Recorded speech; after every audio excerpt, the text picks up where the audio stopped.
Muito boa noite, vamos começar, Bezerra Hashem.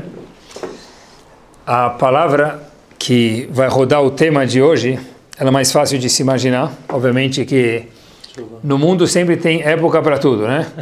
Quando é fim de ano se fala sobre férias. E quando é começo de ano se fala que os alunos voltam para a escola. Então no mundo judaico também tem momento para cada uma das coisas. Agora, na verdade, é a época que o tema é fácil de escolher, chuva, pessoa melhorar, mas eu vou falar para vocês, é um dos temas mais difíceis de preparar um shiur. Eu fiquei preparando alguns dias e horas, em especial essa vez. Aí eu pensei comigo mesmo, o que eu vou falar que eles já não sabem?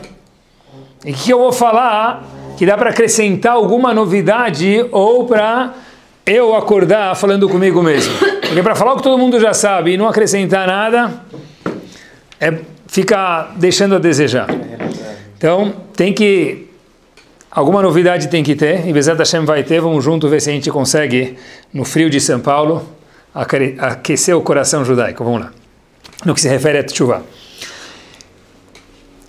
Eu vi uma vez, isso que me motivou a preparar algumas horas, o shiur é o seguinte: Rav Israel Misalant, que é o famoso homem, um dos pilares do que se diz mussar, ética, conduta. A gente sabe que dentro do comportamento da pessoa tem as halachot, como a pessoa pratica as halachot na prática, mas tem também o que é chamado mussar. Mussar é como a pessoa deve se conduzir, como ele deve se comportar, em referência a ficar bravo, ficar calmo, ser pão duro, ser mão aberta. Então tem as midot da pessoa, os traços, as características pessoais. Rav Israel Misalant, ele fala no livro dele, Or Israel, ele fala algo espetacular. Ele fala o seguinte: qualquer quantidade, qualquer esforço mínimo da preparação que a pessoa faz para os Hagim, seja Rosh Hashanah e Yom Kippur, isso, por menor que seja, tem brachot ilimitadas. Quando eu pensei isso, eu falei, uau, se o tópico é difícil, mas Rav Israel Misalant provou para a gente e prometeu para a gente, olha, o esforço que for, que a gente tiver, menor que seja, que não é o caso aqui, isso aqui traz brachot ilimitadas.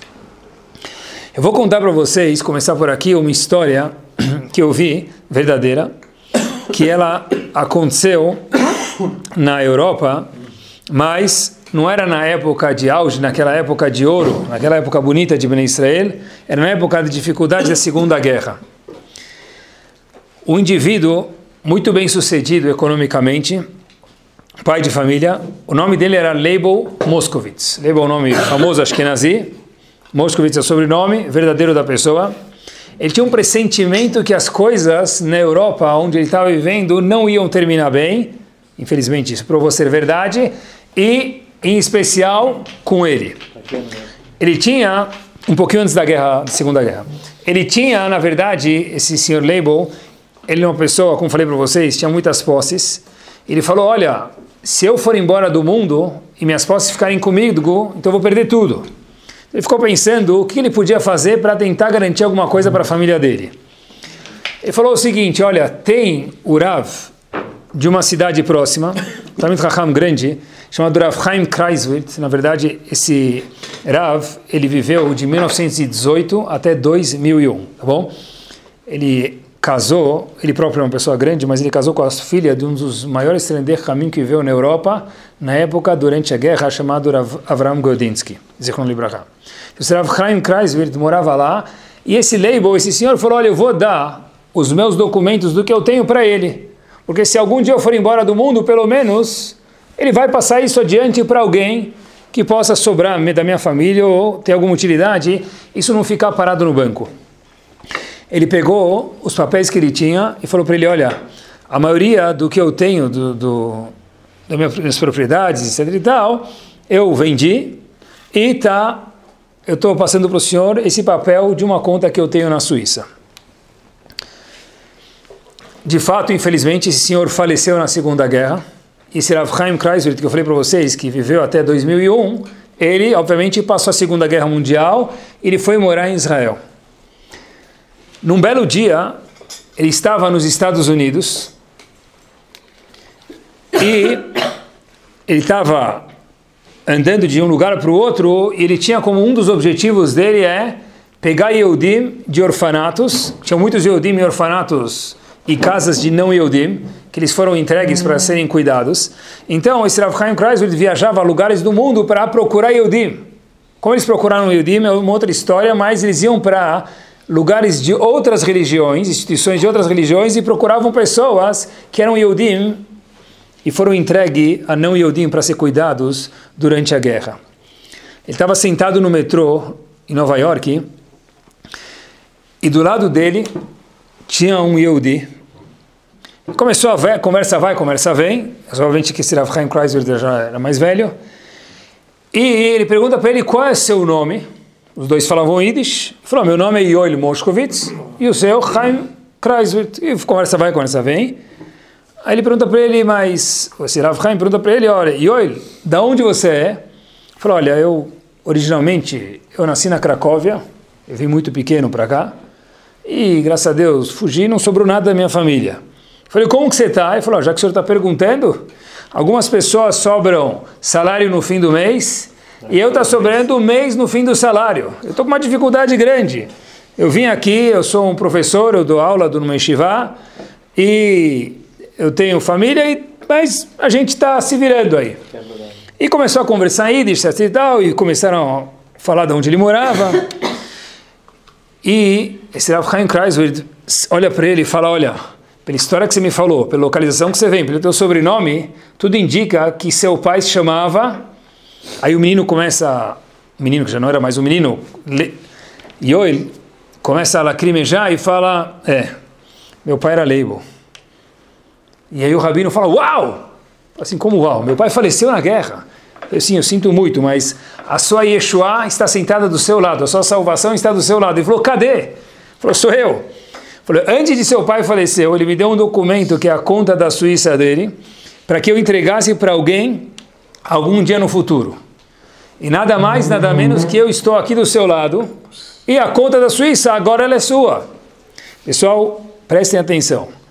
Esse filho do falecido que agora estava com a Yeshua, com a salvação do lado dele, ele estava numa situação tão apertada que ele falou, olha, Rav, felizmente a ajuda do senhor não me serve. Ele falou, mas por que não me serve? Por que não te serve? Ele falou, olha, eu estou tão apertado, para mim resgatar esse dinheiro, eu preciso ir até a Suíça, e eu não tenho dinheiro para comprar uma passagem. Então, Rav Chaim, obviamente que ajudou ele para comprar passagem e depois, teve o refund do dinheiro. Falou para ele, uma vez ele contou essa história, e ele perguntou para as pessoas que escutaram essa história a seguinte questão, que eu faço para vocês. Esse Yoel, que era o pai, filho do Leibel, que recebeu essa herança, todo o tempo, até ele chegar na Suíça, ele era uma pessoa rica ou pobre? Ele era rico ou pobre, Yoel? Até ele chegar? Até ele chegar na Suíça. Pobre. Ele era pobre. Mas na verdade ele era rico, porque o dinheiro já era dele, é um dos herdeiros, era o único que sobrou da família, já era rico. Mas era rico, mas não era, porque ele não tinha nada com ele.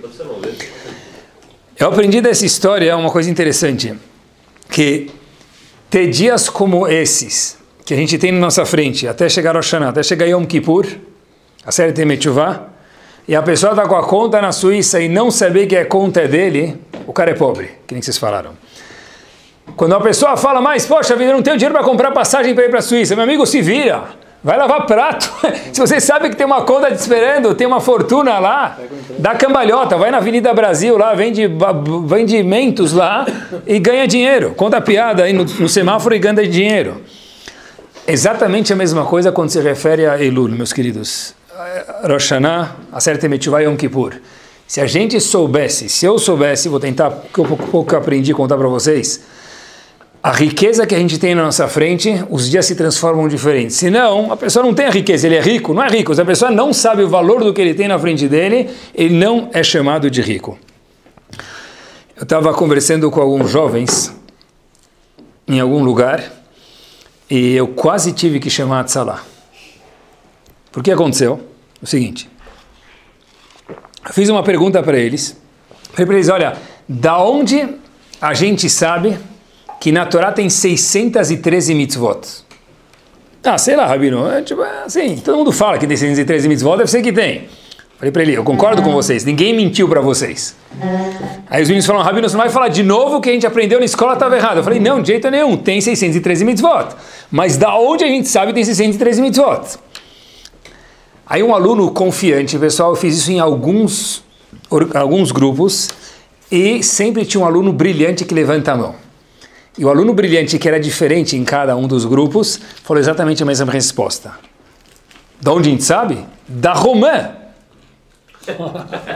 Falei, como assim? Falei, a Romã tem 613 caroços, daí a gente sabe que tem 613 mitzvot. Falei, Habib, a Romã nunca teve e nunca terá 613 caroços. Falou, não pode ser! Foi aí que eu quase liguei para Tzalá. Era tudo que eu aprendi na minha vida. A Romã não tem 613 caroços? Eu falei que não. Falou, como você me prova? Eu falei, eu sei que você nunca vai contar, você vai ter que acreditar em mim. Mas se você algum dia quiser contar, abre, vai no sacolão lá, aproveita agora que está mais barato, abre a romã. Kiddush de Rosh Hashanah.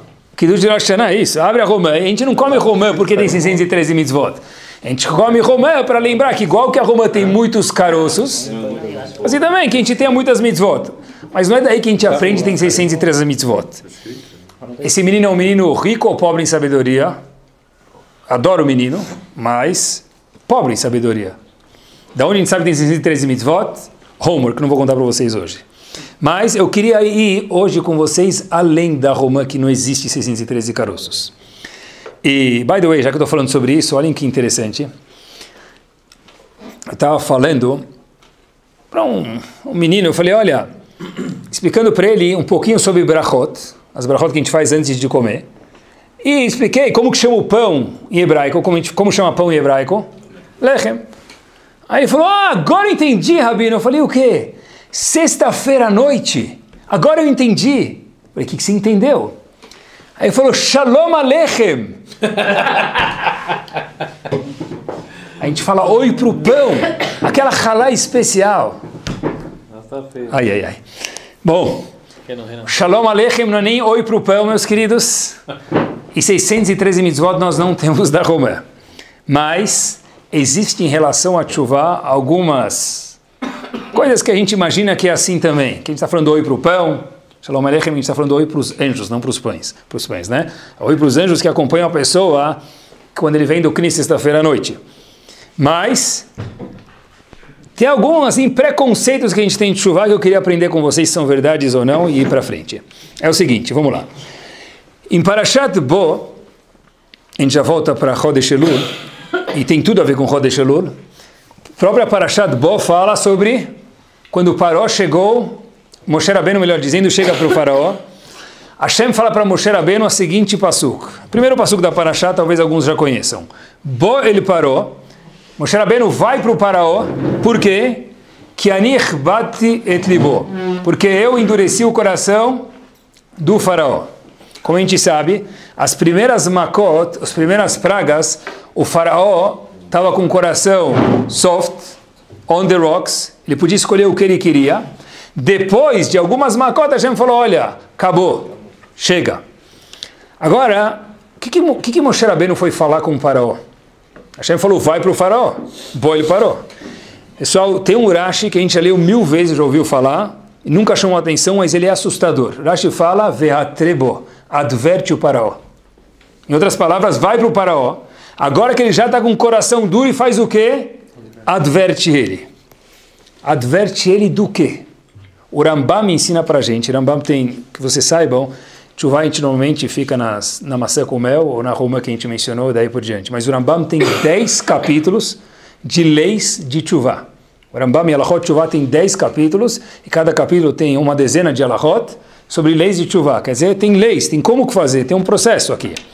O Rambam e Alachot Teshuvá, ele traz como exemplo o próprio Paró, que uma pessoa que depois de errar tantas vezes na vida, essa pessoa, quando Hashem endurece o coração dele, diz o Rambam sobre o faraó o seguinte, Natan adin limnoa mimeno ad shenifra mimeno. Hashem deu o poder, vamos dizer assim, de faraó, tirou o poder, limnoa mimeno teshuvá, de tirar a teshuvá dele, até que Hashem foi lá e cobrou dele das ações dele. Quer dizer, o faraó o Paró não tinha, em momento algum, diz o Rambam, depois da quinta, sexta Macá, livre-arbítrio. Então a pergunta que se faz é, Hashem fala para Moshe Rabbeinu, Boel Paró, vai para o Paró, para quê? Para advertir ele. Advertir ele o quê? Ele não tem mais livre-arbítrio.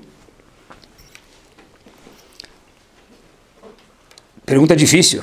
Diz o Rambam, Eino Yachol Lashuv. O faraó, nesse momento, já não tinha mais como fazer chuva. Ela Yamut Berish'o. Ele era obrigado já a morrer como um rachá. Sheasat Hila Mirtzono. Porque no começo ele tinha livre-arbítrio. Ele escolheu perder o livre-arbítrio. E daí por diante, Hashem falou, não tem mais como, assim explica o Rambam, que ele faça chuva. Boa, então Hashem endureceu o coração dele. O exemplo que eu costumo dar é o seguinte: alguém que erra uma vez, 2 vezes, 10 vezes, Hashem fala, cansei. Talvez o exemplo seria, uma pessoa pula do 40º andar, Deus me livre, e ele chega no 30º andar e fala, me arrependi. Kadish. Não tem como se arrepender. Tem coisas na vida que não tem mais como se arrepender. Então a resposta aqui é, nesse estágio em Parashat Bo, o Rambam explica Maimônides, em Alachot Shuvah, Perek Vav, Alachá Gimel, Boel Paró, vai para o Paró, diz Rashi, adverte ele. Mas o Rambam fala adverte, como assim adverte ele? Como é que eu leio o passuco? Adverte ele em quê? O Rambam explica que o faraó não tinha mais nesse estágio como fazer chuva, porque ele não tinha mais livre-arbítrio. Advertir ele em quê? Para fazer o quê? Qual era a missão de Moshe Rabbeinu naquele estágio? Era uma ordem divina de Hashem, Bo el Paró, vai para o Paró. O Paró que nesse momento já da vida dele não tem mais como fazer chuva. Tem um livro chamado Netivot Shalom, e fala uma resposta que a pergunta é assustadora e a resposta é um show de resposta. E que a gente aprenda alguma coisa nova em chuva, em Elul, para não ficar na maçã com mel. E será que eu esqueci alguém na minha lista de mandar bolo de Shana Tová? Pode fazer isso também, mas não é para isso, meus queridos, que Hashem deu o mês de Elul.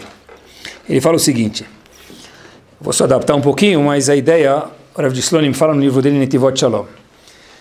Lembro uma vez, quando estava morando em Miami, saiu no jornal, tem um jornal famoso lá chamado Miami Herald, e saiu na capa do jornal, que tem um lugar chamado Everglades. Everglades é um lugar famoso, se não é que fica agora, onde está cheio de jacaré crocodilo.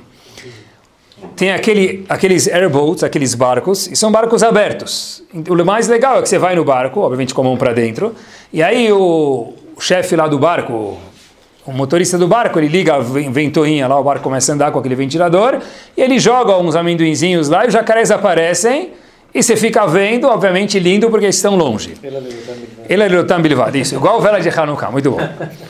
O que aconteceu? Uma criança caiu, saiu no jornal, isso, uma criança caiu, eu lembro que saiu no jornal, a gente leu na capa do jornal, a criança caiu lá dentro, e obviamente que os jacarés ficam parados lá, na hora que cai alguma comida, o que acontece? Baruch Mehayam Etim, o bicho revive e vira um astuto, é assustador. Caiu uma criança, e saiu no jornal, que aquela criança estava sendo já, infelizmente, a caminho de comida de jacaré.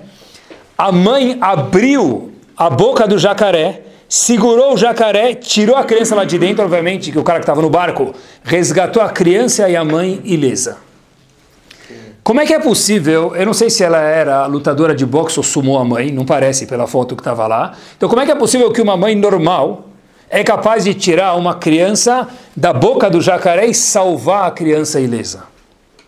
A resposta é que existem forças dentro da pessoa física que a pessoa não imagina elas. Mas quando tem alguma situação de apuros, o corpo próprio produz essa força e a pessoa é capaz de exercer esse potencial que tem dentro dele. Essa força existe sempre na pessoa ou não existe? Existe. Mas quando que ela aparece, quando que ela é vista à tona? Uma situação de necessidade. Em relação a Tchuvá, em relação a Ruhaniut e espiritualidade, existe exatamente a mesma coisa de Rebbe de Slonim. Acompanhe isso. A gente vai responder por que Moshe Rabbeinu foi falar com o faraó, qual a necessidade de falar com o faraó, se o faraó não tem mais livre-arbítrio. Tem uma história em Masechet Hagigah, aparece em outro lugar também, mas aparece principalmente em Masechet Hagigah, um personagem que tem que ser famoso para qualquer Yehudi, é chamado Elisha ben Avuyah, ou mais conhecido como Acher. Qual é a história dele? Antes de saber a história dele, para quem a gente não escuta, já escutei, mas tenta viver. Elisha ben Avuya ou Acher, que são a mesma pessoa, ele foi professor de Rav Meir. Rav Meir é uma opinião que quando aparece em qualquer uma das Mishnayot, no Talmud inteiro, em qualquer um dos dapim, das páginas do Talmud, uma opinião sem nome, Stam Tana Rav Meir.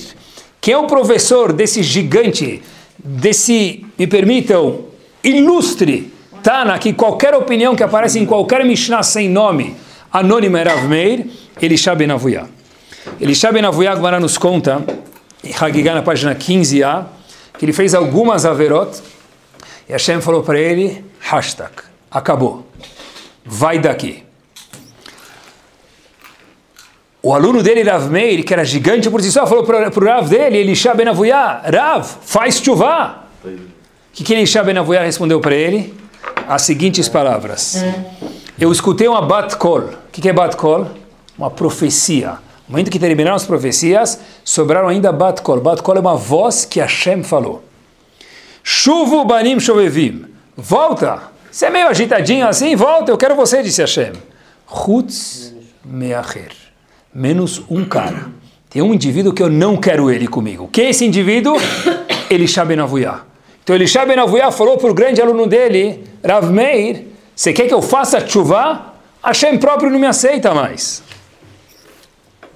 De novo, veio Rav Meir e falou, Rav, faz tshuva. Falou, mas eu já te disse, Hashem me falou uma bat kol, uma voz celestial, uma profecia, todo mundo pode fazer tshuva, nesse momento pelo menos, chutz meacher, eu não tenho mais como fazer tshuva. Eu sou, em português, um caso perdido. Tem um livro chamado Reshit Chokhmah. Adolescentes adoram coisas de terror. Eu não gosto de chamar de livro de terror, obviamente, porque era um grande Talmid Chacham. Esse livro foi escrito no século XVI. É um nome que parece brasileiro. O mechaber desse livro, do livro chamado Reshit Chokhmah, é chamado Rav Eliyahu de Vidas. De Vidas. Rav Eliyahu de Vidas, Zichron Libraha, escreveu o livro Reshit Chokhmah no século XVI. Esse livro, baseado no Zohar, ele é um pouco, na verdade, não é estrito, porque é seu emet, mas tem coisas difíceis da gente assim, engolir. Mas o Reshit Chokhmah traz para a gente uma pergunta fortíssima sobre essa Gemara. Está escrito em Masechet Psachim, na página Pei Vav Amud Bet, o seguinte: Kol ma sheomar lecha balabait ase chutz mise. Tudo que o dono te disser, faça, porque ele é o dono, você tem que obedecer ele, exceto uma coisa, vai daqui. Chutz mitze, vai embora. Isso você não precisa obedecer. O Reshit Chokhmah explica essa Gemara de uma forma espetacular. Preste atenção comigo. Tudo que o dono falar, quem é o dono? Hashem. Tudo que o dono do mundo te falar, faça. Você é obrigado, as mitzvot, não averot. Exceto uma coisa. Chutz mitze. Se ele te falar, vai embora, eu não quero você, isso você não precisa escutar Hashem. Então pergunta o Rebbe de Slonim a seguinte questão: como que Elisha ben Avuya escutou um bat kol, uma profecia divina falando, Habibi, todo mundo pode fazer tshuva nesse momento, menos você, Elisha ben Avuya. Ele escutou ou foi um déjà vu? Ele escutou. Então se ele escutou, mas como assim?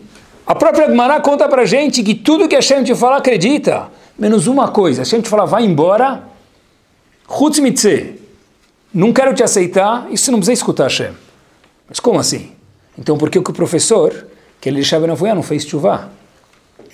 Qual então o bat kol? O que o bat kol vai ensinar ele? Nada. Se tudo que eu tenho que fazer, eu tenho que obedecer a Hashem, menos, se Hashem falar para mim não fazer tshuva, eu preciso não escutar ele, então óbvio que Hashem nunca vai me falar isso. Como é possível que um bat kol, uma voz celestial, falou para Elisha ben Avuya, você não é aceito? Responde o Rebbe de Slonim o seguinte: tem duas condutas no mundo. Elisha ben Avuya e Acher é a mesma pessoa. Existem duas condutas de Hashem no mundo, e aqui vai a novidade, é sempre bom aprender. Falando comigo mesmo. Se você for uma pessoa normal, uma mãe normal, você vai carregar uma, duas, três sacolas do pão de açúcar, cola cavote. Mas se você tiver uma situação de Everglades, que lá além o filho está dentro da boca do jacaré, você vai conseguir abrir a boca do jacaré, porque tem aquela força dentro da gente. no curso natural de Teshuvah, o professor de Rav Meir, Acher ou Elisha Ben Avuyah não tinha como fazer Teshuvah. A Bat Kol falou, Habibi, todo mundo pode fazer Teshuvah, chutz me Acher, menos você. Ele falou para o aluno dele, Rav Meir, não tem como fazer Teshuvah. O aluno falou, faz Teshuvah. O que o aluno estava falando para ele? Hashem falou, eu escuto todo mundo. Me obedece, mas se eu te mandar não vir, vem. Como pode ser? A resposta é a seguinte. É algo de se lambuzar. Se a pessoa dá o íntimo dele, mesmo um tal de Acher, que era um gigante, mas infelizmente caiu muito baixo, ele é capaz de fazer Teshuvah. Por isso que o aluno Rav Meir falou, Rav, faz Teshuvah. Mas eu escutei um Bat Kol, tá certo, o Bat Kol é para todo mundo que não quer de verdade. Se você quiser de verdade, se você sentir que você está na boca do jacaré no Everglades, até contra o Bat Kol você pode. Quem falou isso? Isso quem fala, o Rebbe de Slonim no livro dele, Nitivot Shalom. Assim ele explica, porque o Reshit Chokhmah fala para a gente que a gente é obrigado a escutar Hashem em tudo, menos ir embora. Ir embora quer dizer não fazer Teshuvah. Então, como que a própria Gemara atesta que Hashem falou isso? Hashem falou, você tem razão. Em curso normal de vida, você não tem como fazer Teshuvah. Mas se for, se sentir como se estivesse no Everglades, aí dá para fazer Teshuvah. É fenomenal isso. Pessoal, e olhem que novidade que sai daqui. Mas o que seria na vida um estado? Vou dar um exemplo, já vou dar um exemplo. O que seria um exemplo prático? Eu já vou dar um exemplo de algo que a gente faz sempre, mas é tão legal colocar os óculos da novidade. A Torá é tão infinita, é tão deliciosa, é algo de se lambuzar. Kiddush, Sabri Maranan, Zecher Litziat Mitzrayim, Tfilin, Zecher Litziat Mitzrayim, quase tudo é lembrança da saída do Egito. Olhem que bárbaro. Quando a gente estava no Egito, que mensagem que tem tanto para sair do Egito? Lembrar que Hashem tirou a gente do Egito com um purpose, com um objetivo, tá certo. Mas tem uma mensagem a mais agora. Quando a gente estava no Egito, qualquer porteiro de Genópolis sabe isso, que nível de impureza nós estávamos? 49. Todo mundo sabe disso. O que quer dizer 49 nível de impureza? Quer dizer, se ficasse lá, está escrito no Zohar, mais um momento, não um mês, não uma semana, um momento que acontecia, jamais dans la vie, nunca de novo, never again. O povo Yehudi não existirá mais. Aquela pouca brasa que você poderia soprar para reviver, não ia nunca mais ficar incandescente. Olha que interessante. Mas nós estamos aqui hoje. Como que a gente está aqui hoje? Se estava no 40º nível nono de Tumá.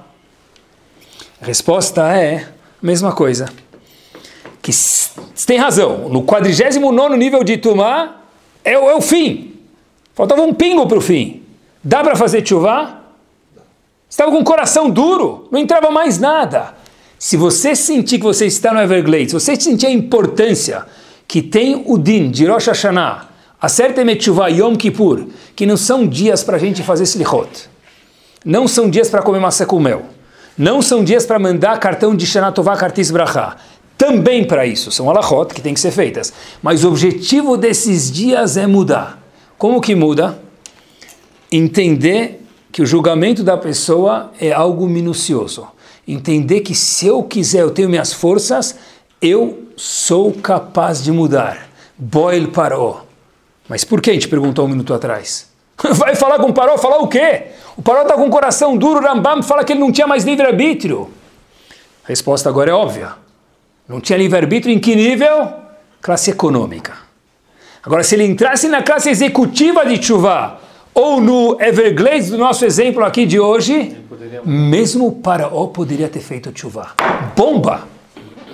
Porque Hashem falou, pô, ele parou. Irashi diz, adverte ele. Habib, adverte o quê? Para comer koisat no Egito? Que advertência que tem? O Rambam fala que ele não tem mais livre-arbítrio. E a resposta é, como a gente falou sobre Elisha Ben Avuyah, mesma resposta, assim diz o Rebbe de Slonim, que no nível normal não tem, mas Moshe Rabbeinu, se você advertir ele, Moshe Rabbeinu advertindo uma pessoa e ele quiser, ele pode voltar a ser Paró Tzadik. Infelizmente, terminou como Paró Arashá. Porque nós falamos Zecher Litziat Mitzrayim tantas vezes para lembrar que a gente estava no mesmo nível no Egito, igual o Faraó, igual a gente estava lá no fim, 49. 49 quer dizer acabou, já desistiram da gente. Toda mitzvah é para lembrar, olha, a gente fez uma força e a gente saiu de lá. Meu, quem é que está hoje em 49 níveis de Tumá? Eu não sei, a gente não sabe as contas de Hashem, mas os Yodim são todos Sadikim. Pessoal, se no 40º nível no de Tumá, se Paró conseguia, se quisesse, na verdade não quis, mudar, se Elisha ben Avuyá escutou o Bat Kol e podia voltar a fazer tshuva, nós estamos de primeira classe cobertos. Mas tem que querer. Elisha ben Avuyá não fez tshuva. Mas é uma escolha da pessoa. Ele acreditou tanto na Bat Kol, ele não sabia do Hidush do Rebbe de Slonim, ele acreditou tanto na Bat Kol que ele falou, não consigo. Quando a pessoa acredita que ele não consegue, nem levanta da cadeira porque não vale o esforço. Vamos retomar a pergunta. Como é que eu faço para, sentado aqui, hoje não precisa nem de ar-condicionado, é tão gostoso que não precisa nem de ar-condicionado, sentado aqui, numa boa, on the rocks. A resposta é a seguinte, tentar, o único jeito é conversar sobre isso, estudar sobre isso. E Rav Israel Salan traz outro truque, ele fala que a pessoa de vez em quando tem que fechar o olho e imaginar um julgamento. Eu lembro, uma vez, eu lembro que eu estava em Miami uma vez, eu recebi um ticket, uma multa. Colocou a moedinha lá, passou 5 minutos, levantou o negócio, eu cheguei 5 minutos atrasado, tinha uma multa. Não tem pontos na carteira lá. É tranquilo. Mas aí um amigo meu falou, olha, às vezes, se for, a multa era $150, eu lembro, é isso. Tem mishpat lá. Tem mishpat, isso. Ele falou, olha, você pode ir na corte, você pode resolver a multa. Eu, me permita a palavra aqui, tolo fui. Corte do lado de casa, marquei, recebi um papel de audiência, uma hora que eu estava livre eu fui. Eu entrei na corte, eu lembro até hoje, era uma corte e a pior coisa é que eu ia perder é $150 na multa. A não ser que o Deus me fosse mal educado, uma coisa, mas não era o caso, não estava nunca pensando nisso. Eu entrei lá, tinha um juiz sentado com aquela bata, policial que me multou, que eu nem sabia quem era, porque eu estava em cima do negócio, tinha uns escribas lá escrevendo, e algumas pessoas para serem julgadas. Eu suei frio, eu lembro o juiz falou para mim, what do you have to say? Aí eu falei, I love you, Habibi. Where can I pay the fine? Foi isso. Não tinha nada para falar. Eu não consegui abrir a boca. Na porta o cara me falou, você tem 3 opções. Eu não consegui abrir a boca, eu gaguejei, eu falei, where can I pay? Foi isso que eu falei, eu saí, paguei, falei, eu nunca mais na minha vida volto aqui. O Rav Israel Salan fala, fechar o olho e imaginar que se por uma multa de $150, que não muda Bezat Hashem a vida de ninguém, a pessoa, eu fiquei tremendo, e Yom Adin não é menos do que isso. Tem que parar e pensar um pouquinho. Não ficar com medo. Não é medo, é consciência. Olhem o presente que é a Tshuva. Que era bom quando tinha Bet HaMikdash ou não era? Espetacular. Eu imagino, eu nunca tive vivo, eu não sou tão velho assim. Não lembro, talvez vocês lembrem, eu não lembro. Era pagar a multa. Mas quando tinha... Era pagar a multa. Era pagar a multa. Se uma pessoa faz uma verá na época que tinha Bet HaMikdash, o que ele fazia? Depende, meu amigo. Calma. Se era shogeg, I'm so sorry, sem querer, mehilas lihal kapara, traz um korban. Se era por querer, depende da verá, salem. Tem conserto. Tem a verot que o conserto é o fim da vida da pessoa. Eu não vi isso escrito, mas eu posso fazer uma observação aqui simples, talvez acompanhe comigo. Eu imagino que não esteja errado. Hoje em dia nós temos um prêmio, infelizmente a gente não tem Bet HaMikdash, obviamente, de novo, mas a gente tem um prêmio que não tinha na época do Bet HaMikdash. Se uma pessoa fazia uma verá bemezit por querer naquela época, com edim, etc e tal, acabou. Hoje em dia, se uma pessoa fez uma verá com edim, tinha testemunho, etc e tal, a pessoa faz tshuva, a verá desapareceu. Na época do Bet HaMikdash, com todo o benefício que tinha, a pessoa tinha aquilo aleno, às vezes, receber chicotadas ou ter o fim da vida dele. A tshuva é um prêmio que nem o Bet HaMikdash, o templo, dava isso para a gente de alguma forma ou outra. Eu vi uma história, tem uma Hassidut, essa vocês nunca ouviram falar, chamado Nitra. Já ouviram falar? Quem? Nitra. Então, uma Hassidut chamada Nitra, às vezes talvez as pessoas conhecem psukim por músicas, né? E às vezes Hassudiyot por causa de Hechsher de alguma comida. Eu já vi em algumas comidas isso. Uma das pessoas importantes nessa Hassidut, não era o Rebbe, mas uma pessoa importante, era chamado Rav Yonah Forst. Uma das pessoas importantes. Ele contou uma história, não parece sobrenome Hassid, é fácil de responder, fácil de pronunciar. Ele contou uma história em Yom Kippur, e ele falou o seguinte, olha o que era um Yom Kippur há pouco tempo atrás. Ele contou a história que ele vivenciou. Ele falou, eu me lembro, disse um dos Rabanim, ele é um dos Mashgichim, já falei para vocês que Mashgichim não é, sem desmerecer, as mulheres trabalham na cozinha, mas era o mentor emocional das pessoas. Então, ele conta que ele lembra que ele estava sendo deportado, infelizmente, do gueto, onde ele foi alocado, para Treblinka, e entre parênteses, Treblinka hoje, é feio falar isso, mas parece que está chegando no Parque Ibirapuera. Tem nada. O trilho do trem que está lá é fake, é falso. Tem nada lá de verdade. Tem muita história, tem muita tristeza, mas não tem nada que você pode ver tangente, infelizmente. Ele conta que ele estava indo para Treblinka e dentro do vagão, onde, infelizmente, bois eram transportados melhor do que seres humanos e Yudim estavam sendo transportados junto com outras pessoas, ele contou isso em Yom Kippur, uma vez, ele viu uma pessoa loira, de olhos azuis, que chamou muita atenção e não parecia ser um Yehudi.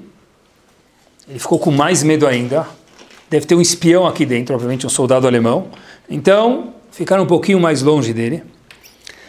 E ele viu algumas crianças que perceberam o mesmo cenário e começaram a fazer teilim, porque já estava difícil no trem e nem nos vagões, normalmente não tinham oficiais dentro do vagão. Nesse caso, tinha em cima para as pessoas não fugirem, mas dentro não tinha. Nesse caso, tinha um dentro. E ele percebe esse alemão que estava tendo uma tensão, um tumulto que ele estava causando. Ele fala, olha, eu não sou Yehudi, mas eu estou indo para o mesmo fim que vocês. Falou, por quê? Falou, porque eu decidi, meus queridos, prestem atenção o que é um Yehudi. Fazer Gerut, me converter. Mas se converter numa época dessa, para ter um fim, triste fim de, não Policarpo Quaresma, mas triste fim de um Yehudi. Se ele sim... Eu vou falar para vocês o que me fez, ele contou isso no vagão, e esse Rav sobreviveu e contou essa história depois de Yom Kippur. Fazer a Gerut, me converter. Eu passei na porta de um Bet HaKnesset num dia. E eu sabia que era um dia especial para os Yehudim, e eu vi a melodia, que era uma melodia bonita, todo mundo cantando junto. Eu não sabia o que era, eu entrei, vocês ficaram com medo, porque eu era um oficial nazista, e eu escutei a música e mexeu comigo. O que eu vou falar para vocês? Mas quando eu olhei para a cara daqueles Yehudim, naquele momento, que é os últimos momentos do Yom Kippur, como a gente chama de Neilá, eu falei, uau, se isso é um Yehudi, eu prefiro terminar de uma forma sofrida, mais nobre como um Yehudi, com uma santidade que parecia que eu estava vendo anjos, do que terminar de uma forma chique, entre aspas, por cima, mas muito miserável, matando pessoas. E por isso que eu fiz Gerut, estou nesse vagão, esse homem alemão, que depois virou Yehudi, já um pouco antes de entrar no trem, contou essa história, teve o fim igual outras 6 milhões de Yehudim. Por quê? O que impactou ele foi a cara de Yehudim que tinham há 50 anos atrás, no Shtetl, no gueto, o pessoal fazendo tefilá em Yom Kippur. Isso é que do chá que tem dentro de qualquer Yehudi, inclusive nós. Esse é o brilho de um Yehudi que faz chuvá. Qual a coisa que Hashem mais quer no mundo? Fácil, né? Difícil errar agora, vai. Qual a coisa que Hashem mais quer no mundo? Chuvá, prova para mim. Duvido alguém me provar. Valendo um mishmosh. Tá filmando, pronto. Prova para mim que a coisa que Hashem mais quer no mundo é chuvá. Baruch atah Hashem arotzei b'tshuvah. Você fala isso todo dia, 3 vezes por dia. Baruch atah Hashem, uma coisa que você fala que Hashem quer durante o ano inteiro, você não fala mais nada. Harotzei b'tshuvah. O que Hashem quer? Harotzei, o que quer? Tshuvah. O que Hashem mais quer no mundo é tshuva. A gente fala isso todo dia. Fiquei pensando, por um lado, a gente tem hoje em dia yeshivot como nunca teve na história do mundo. Escolas, mais religiosos, menos religiosos, shiurim, acesso, daf yomi, um monte de coisas espetaculares. Por outro lado, eu fiquei pensando, hoje em dia o homem está cada vez mais horizontal e menos vertical. Me explico. Tem cada vez mais e mais e mais e mais conhecimento, mas menos profundo, menos vertical. É difícil demais emocionar alguém hoje em dia. Porque na hora que ele vai se emocionar, ele pega o celular e se dispersa. Na hora que ele vai se emocionar, ele lembra de alguma outra coisa, porque eu não posso me emocionar. Não cabe com o homem do século XXI se emocionar. É ridículo isso. Dar um chacoalhão na própria pessoa é difícil demais isso. Mas o Rav Israel Salant falou, qualquer preparação para esses dias é ouro. São brachot infinitas.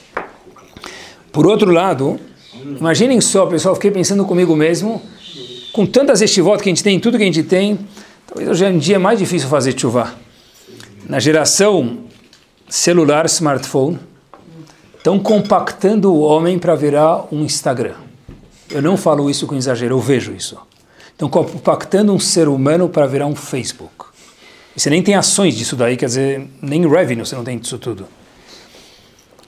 É difícil hoje em dia falar para a pessoa, você vai ser julgado. Como assim julgado? Onde eu encontro isso no Google? Se não tem no Google, então acabou. Então presta atenção. Nós estamos cada vez mais horizontal. Eu tenho mais conhecimento. Eu posso entrar do meu banheiro, me permitam, na Universidade de Harvard em 3 segundos e procurar um livro com o meu celular.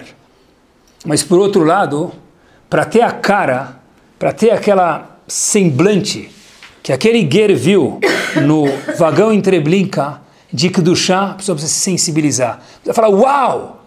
E para pegar uma pessoa hoje em dia e falar uau, custa muito. Porque tem tanta distração. É sempre, eu quero crescer na horizontal. Quero conhecer mais, saber mais, ter mais um shiur. Mas mudar, que é na vertical, isso é difícil, ser mais profundo é difícil. O que Hashem quer da gente? O que quer dizer tshuva? Em se definir de uma forma simples para mim aprender, eu acho que tshuva é ser uma pessoa saudável. É isso mesmo.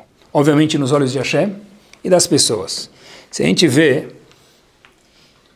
eu acho que... Vou fazer uma pergunta para vocês. Quem aqui acredita que ele consegue passar um dia sem fazer nenhuma verá? Isso é tshuva. Tshuva é acreditar que se eu quiser, eu consigo passar. Pessoal, escutem essa frase de impacto. Um dia na minha vida, um dia, sem fazer nenhuma haverá. E não só isso, sendo uma pessoa boa.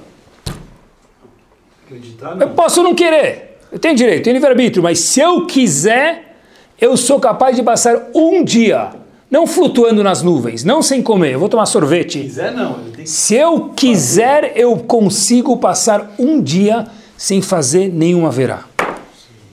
Isso aí. O que é vidui? O que é vidui? Rav Hirsch fala para a gente vidui, eu não gosto de traduzir como confissão, mas eu prefiro traduzir como proferir. Rav Hirsch fala verbalizar. Rav Hirsch fala, sabe o que quer dizer o vidui? Está ciente que meus atos fazem parte do meu passado. Isso é vidui. Se eu quiser, eu posso ter um presente diferente. Eu vou conseguir? Sei lá, depende de quanto eu querer. Porque quando eu quero cuidar das minhas aplicações, eu sou capaz de viajar para outros países, fazer outros passaportes para cuidar do meu patrimônio. Se eu quiser cuidar da minha Neshama, eu também consigo fazer isso. Depende de quanto eu quero. Mas pelo menos saber, se eu quiser, eu consigo ficar um dia sem fazer nenhuma verá. Eu posso ser um doce. Eu posso estar andando e Hashem falar, oh, Abu Sakana, você é o cara que eu queria no mundo. Cada um de nós. Eu acho que tshuva é uma pessoa ser uma pessoa saudável, uma pessoa ser mais agradável com os outros. Mesmo que eu estou ocupado. Se alguém vem me pedir algum favor, dá uma atençãozinha para ele. Ah, eu estou indo fazer uma mitzvah. E sorrir para o outro não é uma mitzvah? Quem falou que essa mitzvah é mais importante do que a outra? Diz, olha, detalhes de que é tshuva. Acho que, na verdade, fazer tshuva, rotzeb tshuva, que a Hashem espera da gente, é ser uma pessoa mais de boa com a vida. Fiquei pensando horas e dias nesse shiur. Peguei um Uber, hoje em dia quase que não existe mais táxi. Eu saí do Uber e veio uma mensagem, avalie o seu motorista. Fazer tshuva quer dizer o seguinte, poxa vida, o cara foi gentil comigo.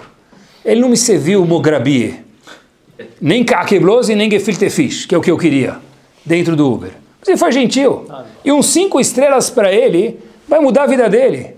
Por que eu preciso ser o Wahish e não dar 5 estrelas para ele? Isso é Rotzeh B'Tshuvah. Ser uma pessoa mais de boa no mundo. Isso é Rotzeh B'Tshuvah. Ser uma pessoa mais sofisticada. Uma pessoa que fala, uau, esse é um cara gostoso de estar perto dele. Essa é uma mulher que é gostoso de estar na companhia dela. Tem que ser alguém que a esposa e o marido vão falar, uau. Pessoal, vou contar para vocês um episódio, não falar o nome. Eu entrei no elevador, faz 2 semanas, e eu vi uma senhora, que eu falei, eu acho que você é esposa de tal pessoa, né? Ele falou, sim.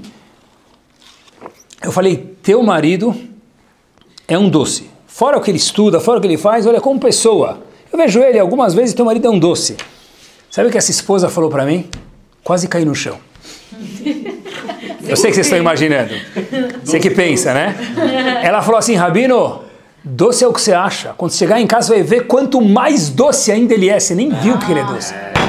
Pessoal, isso é a Rotzeh B'Tshuvah. Eu cheguei em casa, pessoal, falei para minha esposa, tô com inveja daquele cara. Bezerra Hashem, eu consigo algum dia ser tão doce quanto aquele cara. Pensei que ela falasse já é, né? É isso. Quando o Yehudi sai de uma loja, o atendente tem que falar, esse cara é um cara bom. Eu lembro o meu Shivá, quando ele saía do táxi, pessoal, ele sempre dava uma gorjeta maior, dava $8, todo mundo deixava 1, ele deixava 2. Falou, por quê? Ele falou, todo mundo sabe que eu sou Shivá de 1000 alunos. O que eles esperam de mim? De todo mundo $1, de mim $2. Um Yehudi tem que ser uma pessoa mais fina. É isso que é Rotzeh B'Tshuvah. Estava falando com um grupo de jovens, outro grupo, é sempre os meus cobaias, né? E aí, olha que interessante. Vocês são jovens também, mas era outro grupo. Ele falou assim para mim, Rabino, estava falando sobre Tshuvah, sobre Lul. Falei, Rabino, por que eu preciso fazer todos esses viduim aí? Tem algumas coisas que eu tenho certeza que eu não vou consertar, eu não estou a fim de melhorar. Pelo menos esse ano. Por que fazer esse viduim aí? Posso pular isso aí? Pergunta difícil, hein? Tem algumas averot que eu falo no vidui, na verbalização, de algumas averot que eu faço, que eu não vou melhorar. Qual é a resposta?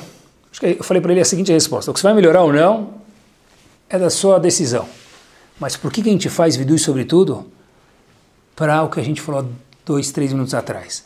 Para você e eu acreditarmos que se a gente quiser, tudo isso pode ficar desvinculado da gente, a gente pode melhorar um passo em cada uma dessas coisas. E o ano que vem, mais um passo. Mas isso não tem a ver comigo. É uma escolha. Todo mundo tem escolha, todo mundo pode escolher sim ou não. Mas porque eu faço vidui de coisas que eu não estou afim de mudar, para que a gente entenda é porque eu não estou afim, não porque isso não é para mim. Eu escolhi não estar afim. Isso já é um ganho gigante. A gente tem livre-arbítrio, pessoal? Tem. Está escrito aqui, tem 3 pessoas que não têm livre-arbítrio, 3 coisas que não têm livre-arbítrio no mundo. Um rei, porque ele é o rei presidente, né? Referente a casamento, também, com quem a pessoa vai casar, Hashem limita o livre-arbítrio dele, tem, mas ilimitado. E em relação a Eretz Israel, quem lidera Eretz Israel, também Hashem corta as asinhas para limitar o livre-arbítrio. Fora isso, todo mundo tem livre-arbítrio, enquanto vocês não virarem presidente daqui, ou primeiro-ministro de Israel, casaram, já foi, pronto. Então, o livre-arbítrio a gente ainda tem. Você tem que acreditar. Eu posso passar um dia igual um anjo. Eu posso passar um dia igual um anjo. Pode ou não pode? Isso é Yom Kippur. Talvez é isso Yom Kippur. O que é Yom Kippur? Olha que bárbaro. É passar um dia que nem um anjo. Não come, não bebe, você não tem força nem de falar Lashon Hará direito, está acabado. É isso mesmo, reza para Hashem, Hashem Yom Kippur.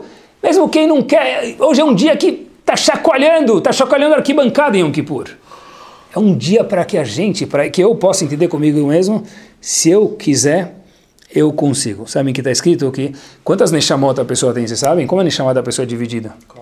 5. Tem Naran, Nefesh, Ruach, Neshama e Chaya Yehidah.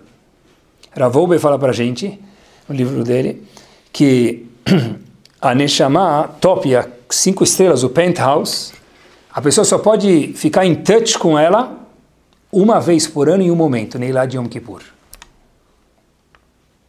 É o momento de sentir um pouco do malach, do anjo que tem dentro de mim, homem ou mulher. E para terminar, queria sugerir um pequeno ponto referente a Tshuvah, é o seguinte. Rav Israel Salant tinha um aluno, que ele tinha 3 alunos, mas um dos grandes alunos dele é chamado Rav Yitzhak Blazer, e quem conta isso é o Havetz Haim. O Havetz Haim, nos livros dele, eu não lembro dele ter contado histórias de outras pessoas. O Havetz Haim conta, essa história ele conta, que sobre o aluno de Rav Israel Salant, Rav Yitzhak Blazer, que teve um sonho, o seguinte, que como que é o julgamento lá em cima? Então ele falou, apareceu no sonho para ele o seguinte, assim contra o Havetz Haim, a gente não tem nem ideia como é o julgamento lá em cima. As minúcias que a Kadosh Baruch Hu julga a pessoa, a gente não tem nem ideia. Mas ele adicionou uma coisa. Isso ainda é fichinha perante o julgamento do dibur, da fala da pessoa. Quer dizer, o que o julgamento de Hashem é feito, é fichinha ainda perante, meus queridos, a fala que a pessoa usa ou deixa de usar. Talvez valha uma consideração final aqui. Como a gente usa a boca, pessoal? Ou o dedo para escrever, vai, na mesa, hoje em dia. Ah, será? Eu só falei para ele, eu só falei para ela, eu só falei para o meu filho. Como assim, só falei? A boca da pessoa é uma flecha, um míssil. Eu só falei para minha esposa. Quer ver como funciona? Fala para tua esposa, cartão liberado. Vai ver que, né, que funciona, não é? Então, a boca da pessoa é poderosíssima. No Shamaim é espetacular. É isso. A pessoa tem que chuvar, a pessoa ser mais agradável com Hashem e com os outros também. Contam até que tinha um marido que ele liga para o rabino desesperado. Ele fala para o rabino, Rav, eu descobri que minha esposa está querendo me envenenar. Como assim? Como assim? Fala, quer me envenenar? O que eu faço? Falou, calma, deixa eu falar com tua esposa, né? Falei, mas o que ela quer? Falou, está envenenando meu chá, rabino. Eu vi. Aí o rabino vai lá e conversa com a esposa, fica 1 hora, 2 horas, depois de 2 horas e meia, termina, o marido liga para o rabino e fala, e aí, Rav? Falou, olha, agora que eu conversei 2 horas e meia com sua esposa, é melhor o senhor beber o chá mesmo. A gente pode se tornar esposa, um marido desagradável em casa, que na verdade, aparentemente, não seja o caso de ninguém aqui, não é? De ninguém, nenhum Yehudi, mas é melhor beber o chá. Chuvá é ser uma pessoa agradável. Quando o marido chega em casa, depois tem que falar Yuhu, meu marido chegou. Quando a mulher chega em casa, tem que falar Yuhu. Tá bom, tem momentos para discutir coisas que são chatas, mas tem que curtir. Melhor não tomar o chá. Posso dar o título do shiur, né? Você tomaria o chá? Né? Tem que ser diferente. Tem que ser diferente. Tem que ser diferente. Uma atitude gentil muda a vida. E com essa história a gente termina. História verdadeira. O nome não era Rav, não era Rebbe, não era nada. Um simples Bachur Yeshiva. Simples não, que todo Bachur Yeshiva já não é simples. Chamado Akiva Feldstein. Estudou em Ponovitch. Já ouviram falar de Ponovitch? Halab, veio de Halab, Ponovitch. Então, o famoso Yeshiva de Ponovitch, quem nunca foi para lá, aterriza Ben Gurion Airport, pega um táxi e vai para Bnei Brak. Então, ele estudou lá, ele recebeu um convite de um Hatan, que o noivo estava indo casar na Suíça. Agora atenção, presta atenção junto comigo. Ponovitch não é uma Yeshiva que tem 20 pessoas, tem quantas pessoas lá? 1000. Obviamente que ninguém fala os 1000 estão convidados. Talvez na Suíça é mais fácil, né? Porque ninguém vai vir, né? Mas ele mandou um convite. Então, Akiva abriu o convite, viu o nome do Hatan, eu vou falar para vocês, Jonathan Schweitzer. Falou para o cara, Mabruk. Nunca vi, nunca ouvi falar, nunca imaginei quem ele é, veio por engano. Só que ele tirou o convite lá e tinha um papel dentro do convite escrito à mão. Aí ele lê, pessoal, as seguintes palavras no bilhete. Isso era o Tzebit Tshuvah, assim, uma pessoa mais agradável. O Hatan escreveu para ele o seguinte: adoraria se você viesse no meu casamento. Sei que é longe e talvez você não vai vir, mas preciso te falar uma coisa. Eu queria que você soubesse que você mudou a minha vida. Assinado, Jonathan, o Hatan. Nesse momento, o aluno de Akiva, que recebeu o convite, falou, epa, meu, o cara brisou total. Você mudou minha vida? O que eu mudei a vida dele? Aí ele quer dizer, ele não falou brisou, em hebraico, brisácia. Total. O que você mudou minha vida? Ele liga para o Hatan e o Hatan fala o seguinte: você não sabe, mas eu sei, eu faço questão de te agradecer. Eu cheguei da Suíça para Ponevezh. A viagem é relativamente perto, mas o clima é diferente, o humor das pessoas é diferente, a emoção é diferente, e eu me senti um pinguim fora da Antártida. Eu estava perdido em Ponevezh. Eu falei algumas vezes para os meus pais: eu vou embora dessa yeshiva, porque eu não estou me encontrando aqui, está me fazendo mal. Eu não quero mais ficar aqui. Eu peguei meus livros, eu estava indo embora da yeshiva, e de repente um cara segurou meu paletó, meu blazer e minha camisa e falou: só um segundinho. Abaixou minha gola, arrumou, falou: você fica mais arrumado e mais bonito com a gola para baixo. Boker Tov. Foi naquele momento que eu falei para mim mesmo: uau, tem alguém que se preocupa comigo aqui dentro? Esse lugar é para mim. E por isso que hoje eu estou casando com uma mulher, que é uma mulher de Torá. Eu fiquei anos em Ponevezh e eu estou te mandando o convite para agradecer, porque o fato que você abaixou minha gola, você mudou minha vida, a vida dos meus filhos, meus netos e até o fim da eternidade de Bnei Israel. Pessoal, a coisa que Hashem mais quer é o Tzei B'Tshuvah. O Tzei B'Tshuvah é com Hashem e com os outros.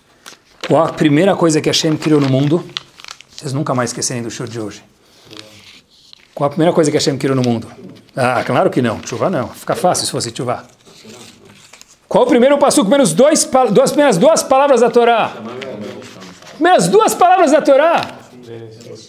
Bereshit, Bara. O que é Bara? Criou. O que é Bereshit? Um novo começo. Bereshit Bara. Primeira criação de Akadosh Baruch Hu foi um novo começo. Que exatamente a gente possa eu chacoalhar um pouquinho a minha pessoa, e tem as brachot que Rav Israel Misralant falou que qualquer preparação que a gente faz para esses dias, chacoalha a pessoa, que a gente tenha brachot, nós, Bnei Israel, amém, que